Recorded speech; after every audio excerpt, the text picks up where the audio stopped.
Good morning people and welcome back to the Forbes channel.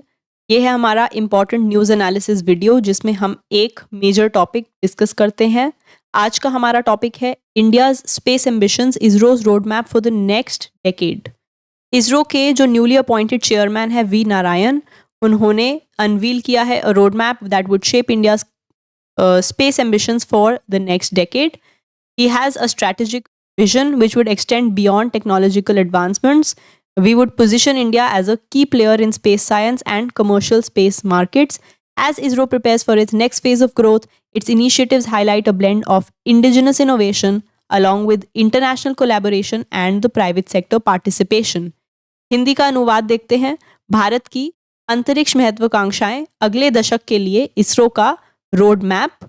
अपने नवनियुक्त अध्यक्ष we Narayan के नेतृत्व में भारतीय अंतरिक्ष अनुसंधान संगठन इसरो एक नए रोड मैप का अनावरण करने जा रहे हैं अगले दशक में देश की अंतरिक्ष महत्वाकांक्षाओं को आकार देने के लिए। जैसे जैसे इसरो अपने विकास के अगले चरण की तैयारी कर रहा है, इसकी पहल स्वदेशी नवाचार, अंतर्राष्ट्रीय सहयोग और निजी क्षेत्र की भागीदारी के मिश्रण को उजागर करती है। Advancing India's launch capabilities, our major goal is to enhance our launch vehicle technology. When we started in 1979 with our SLV-3 satellite launch vehicle 3, we could only carry 40 kgs to the low Earth orbit. But today, when we have accomplished our 100th launch with ISRO, the payload capacities have increased to as high as 8,500 kgs in the low Earth orbit. And in fact, ISRO is developing its next gen launch vehicle NGLV to carry 30,000 kgs to the low Earth orbit, a staggering 1,000-fold increase for it. This launch technology leap will not only benefit our scientific and commercial missions but enhance our capabilities in the human space flight, which is our next goal for the near future, and interplanetary exploration would also be helped here. Bharat की प्रक्षेपण क्षमताओं को आगे बढ़ाना इसरो की प्राथमिक उद्देश्यों में से एक है पेलोड क्षमता को बढ़ाना। 1979 में उपग्रह प्रक्षेपण यान यानी कि SLV-3 के साथ जो हमने शुरुआत की, उसमें केवल 40 kgs 40 किलोग्राम वजन ही हम लो अर्थ ऑर्बिट तक पहुंचा पाए थे। किंतु रिसेंटली जो हमारा 100वां प्रक्षेपण किया गया, उसमें 8500 किलोग्राम भी पहुंचाया गया और आगे हमारा गोल है 30,000 किलोग्राम तक NGLV के साथ लो अर्थ ऑर्बिट में पहुंचाना। प्रक्षेपण प्रौद्योगिकी में इस छलांग से न केवल भारत के वैज्ञानिक और वाणिज्यिक मिशनों में लाभ होगा, बल्कि मानव अंतरिक्ष उड़ान जो हमारा नेक्स्ट मिशन है, साथ ही अंतर्ग्रही अन्वेषण में भी देश की क्षमताओं में वृद्धि होगी। Human space flight Gaganyaan's historic mission. The Gaganyaan mission is set for 2026. We will be sending 3 Indian astronauts to 400 kilometers altitude in the low Earth orbit, and we would become the 4th nation to achieve an independent space flight after US, Russia, and China. The mission will use HLVM-3, human-rated LVM-3 vehicle, which would be enhanced with structural reinforcement, real-time health monitoring, etc. Gaganyaan will be stepping stone for future space missions also, as well as India's own space station. मानव अंतरिक्ष उड़ान गगनयान का ऐतिहासिक mission जो रहेगा 2026 के लिए निर्धारित समय है। 400 किलोमीटर की ऊंचाई पर लो अर्थ ऑर्बिट में 3 भारतीय अंतरिक्ष यात्रियों को भेजा जाएगा। इसके साथ साथ इंडिया चौथे ऐसे देश के रूप में सामने आएगा जिन्होंने अपने independent space missions, human space flights आसमान में स्पेस में भेजे हैं। गगनयान भविष्य के अंतरिक्ष अभियानों के लिए एक महत्वपूर्ण कदम होगा, जिसमें लंबी अवधि की मानव अंतरिक्ष उड़ान, साथ ही भारत का अपना अंतरिक्ष स्टेशन भी शामिल है। ल्यूनर एक्सप्लोरेशन की अगर हम बात करें, चंद्रयान 3 जो रिसेंटली 2023 में अकम्प्लिश हुआ था, उसके साथ साथ India became the 4th nation to send a lunar flight to the far side of the moon, and the fourth country to achieve soft landing and first to send to the far side of the moon. So now Chandrayaan 4 जो है, that is planned for 2027, in which we are not just going to explore the surface of moon but also collect some samples and return them to Earth, and it would involve a payload capacity of 90 to 100 kgs. The sample return would provide unprecedented insights into the moon's composition as well as its potential for the future human settlements on moon. Chandrayaan 4 के साहसिक उद्देश्य 2027 के लिए Chandrayaan 4 mission की योजना बनाई जा रही है. चंद्रयान 4 न केवल चंद्रमा की सतह का पता लगाएगा बल्कि चंद्र नमूने एकत्र करेगा और उन्हें पृथ्वी पर लौटाएगा. यह नमूना वापसी मिशन चंद्रमा की संरचना और भविष्य में मानव बस्तियों के लिए इसकी क्षमता के बारे में अभूतपूर्व जानकारी प्रदान करेगा.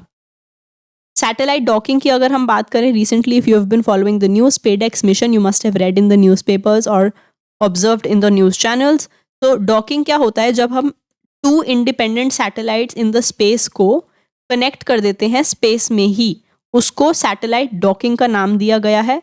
And this is very important for the long term goal of our own space station. For example, अगर हमारा स्पेस स्टेशन स्पेस में एस्टैब्लिश कर दिया जाता है तो उसमें इक्विपमेंट्स पहुंचाना, वहाँ पे कोई एस्ट्रोनॉट रुका हुआ है तो उस तक कुछ भी खाना पहुंचाना, उसके लिए स्पेस डॉकिंग मिशन बहुत ही काम आएगा. Currently 131 satellites operated by ISRO serve critical functions in telecom, nav, border monitoring, disaster management, etc. And we are also encouraging private companies to join in and foster a new era of space entrepreneurship in India. Satellite docking SpaceX mission के साथ हमने achieve कर लिया है. अपने स्वयं के अंतरिक्ष स्टेशन के लिए ये महत्वपूर्ण रहेगा, जिसका पहला मॉड्यूल हम 2028 में लॉन्च करने की योजना बना रहे हैं और निजी कंपनियों को भी हम इन्वॉल्व करना चाह रहे हैं. Expanding navigation systems, NavIC upgrade. So basically ISRO का नेविगेशन विद इंडियन कॉन्स्टलेशन एक सिस्टम ऑफ 7 सैटेलाइट्स है जो कि हमारी मैपिंग में काम आता है. आपने यूएस का जीपीएस सिस्टम सुना होगा जिसको आप गूगल मैप्स के लिए भी यूज़ करते हैं. तो सिमिलरली इंडिया का वर्जन ऑफ जीपीएस है नैविक और इसमें हम सेकेंड फेज़ में, फर्स्ट फेज़ में ऑलरेडी हमारी 7 सैटेलाइट्स काम कर रही हैं. सेकेंड फेज़ में हम 5 और सैटेलाइट्स भेजने की बात कर रहे हैं so that there will be independent precise navigation and lesser reliance on the foreign GPS systems. Navigation system का विस्तार हम करने जा रहे हैं. दूसरे चरण में 5 नए उपग्रह पेश किए जाएंगे. यह विस्तार भारत को एक स्वतंत्र सटीक नेविगेशन प्रणाली बनाने में सक्षम बनाएगा जिससे विदेशी जीपीएस सेवाओं पर निर्भरता कम हो जाएगी हमारी. Addressing space debris and sustainability. Space debris एक इम्पॉर्टेंट इशू है. बेसिकली पूरा वर्ल्ड जो है हर साल हर महीने कोई ना कोई सैटेलाइट नहीं ऊपर लॉन्च करते रहता है. तो इतने सालों से इतनी सैटेलाइट्स हमारे अर्थ के अराउंड जमा हो गई हैं और सारी सैटेलाइट्स वर्किंग कंडीशन में भी नहीं हैं. तो वो बेसिकली एक जंक, एक डेब्री की तरह ऊपर घूम रही हैं.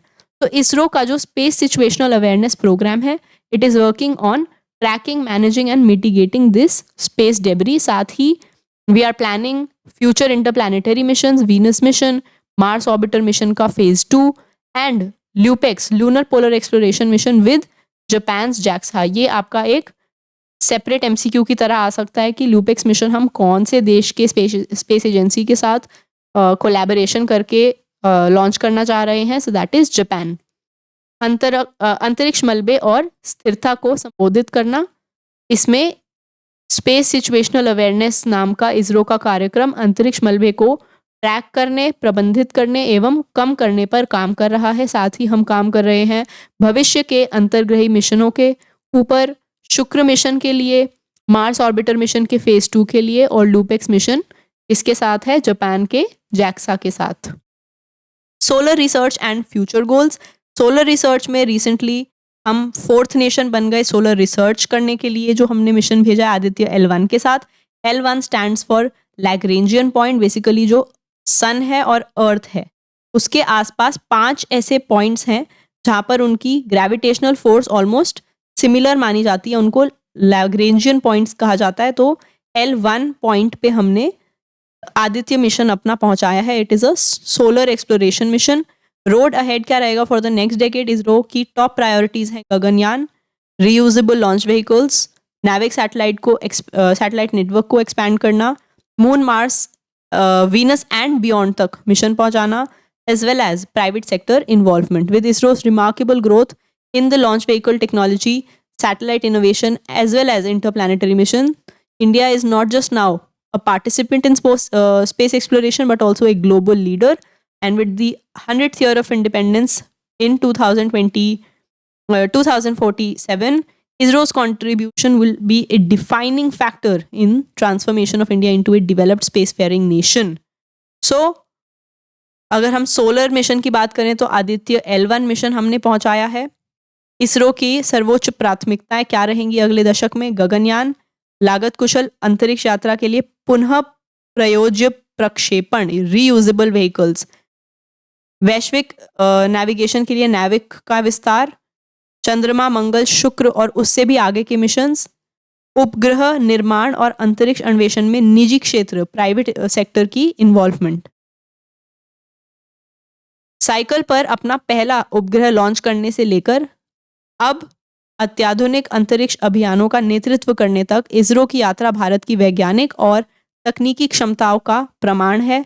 जैसा कि देश 2047 में अपनी आज़ादी के 100वें वर्ष को मनाएगा, वहीं इसरो का योगदान भारत को एक विकसित अंतरिक्ष प्रगतिशील राष्ट्र में बदलने में निर्णायक कारक होगा.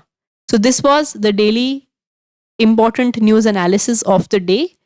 हमारे सभी PDFs जो हैं वो टेलीग्राम चैनल पर इंग्लिश हिंदी दोनों में अवेलेबल हैं. Join this channel.